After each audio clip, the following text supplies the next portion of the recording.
గాలిగానం వినిపించే స్థలమే శివుని శ్వాసగా నిలిచే పవిత్ర వాయులింగమే.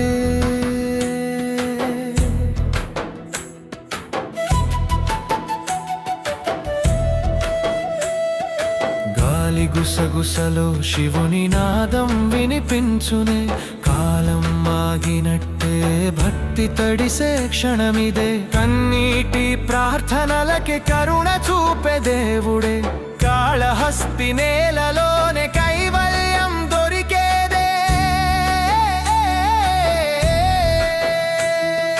వాయువు రూపమై వెలిసిన శివుడి మహిమ ఎన్ని చెప్పాలి.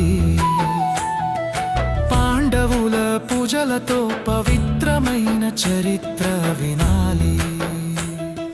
రాహుకేతు దోషాలు తొలగించే ఆశ్రయం ఇదే, నమ్మకంతో వచ్చిన వారికి నిత్యం దీవెనలే. స్వర్ణముఖి తీరం మీద సాక్షిగా నిలిచిన గాథలే, గోపురం ఎత్తులో భక్తి పల్లకిలో ఎగిసే ఆశలే.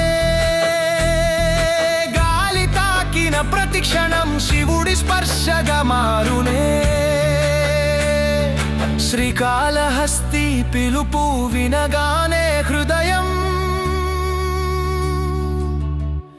పరుగులెత్తునే.